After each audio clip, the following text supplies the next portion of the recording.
parole est maintenant à Madame Émilie Bonivard pour le groupe Les Républicains.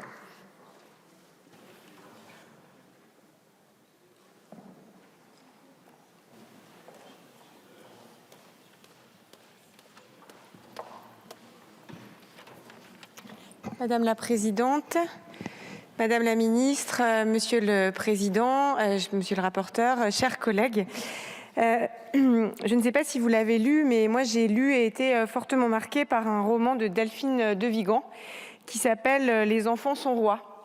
Et je crois que ce roman est totalement visionnaire sur ce que l'on peut faire des enfants, ce que les parents peuvent faire en innocence, en tout cas sans penser à mal de leurs enfants, en les exposant sur les réseaux sociaux. Et je suis heureuse que cette proposition de loi du collègue Studer ait permis d'aborder les questions du respect du droit de l'enfant sur les réseaux. La question qu'on peut se poser aussi plus largement, c'est qu'est-ce que les réseaux sociaux apportent de positif dans nos vies ? Plus on avance dans le temps, plus je suis convaincue qu'ils les font reculer, et je crois que les défis seront encore grands pour répondre à ces difficultés, aux difficultés que les réseaux sociaux et que l'exposition de nos vies sur ces réseaux apporte. Cette proposition de loi porte sur le respect de la vie privée des enfants afin de garantir leur sécurité dans l'espace numérique.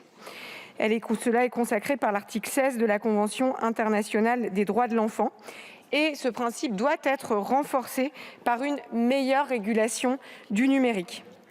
Les enfants sont désormais surexposés sur les réseaux sociaux, et ce, dès leur plus jeune âge, à travers les comptes de leurs parents ou via leur propre compte. Cette diffusion photographique finit parfois sur des sites pédopornographiques. Cela a été dit, 50% des images diffusées sur ces sites ont initialement été prises par les parents ou portent ultérieurement, évidemment, préjudice à l'enfant. C'est 300 millions de photographies qui sont diffusées chaque jour sur les réseaux sociaux, et plus d'un internaute sur deux prend une photographie avant tout dans le but de la partager en ligne. On estime en moyenne qu'un enfant apparaît sur 1300 photographies publiées en ligne avant l'âge de 13 ans sur ses comptes propres, ceux de ses parents ou de ses proches.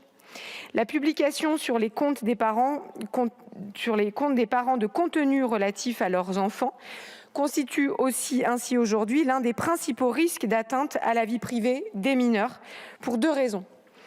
D'une part, du fait de la difficulté à contrôler la diffusion de son image, d'autant plus problématique dans le cas de mineurs. D'autre part, en raison d'un conflit intérieur, un conflit d'intérêts susceptible de survenir dans la gestion du droit à l'image des enfants par leurs parents. Les parents titulaires de l'autorité parentale devraient être et sont garants et les protecteurs du droit à l'image de leur enfant. Toutefois, avec l'essor des réseaux sociaux et l'économie d'influence qui en résulte, de nombreux parents se retrouvent à exploiter l'image de leurs enfants et ainsi à les surexposer sur Internet.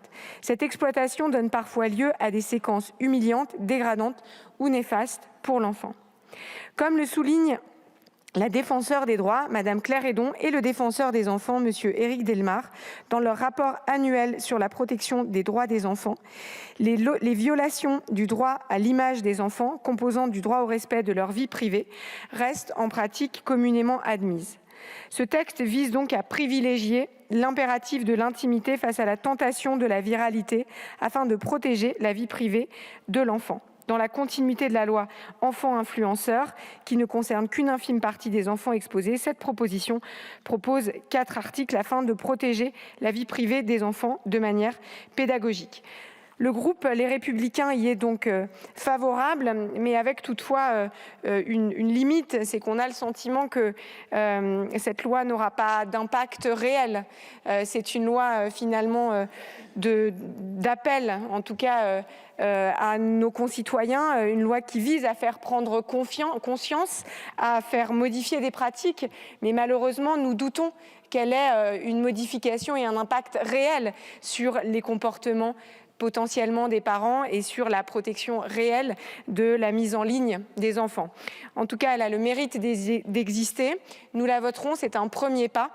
qui, selon moi, n'est pas suffisant, bien évidemment, mais je remercie le collègue Studer de l'avoir porté. Et je crois que c'est le premier pas vers un travail collectif que nous devons faire bien plus important pour protéger nos enfants, mais aussi nos concitoyens de toutes les dérives des réseaux sociaux. Je vous remercie. Je vous remercie. La parole est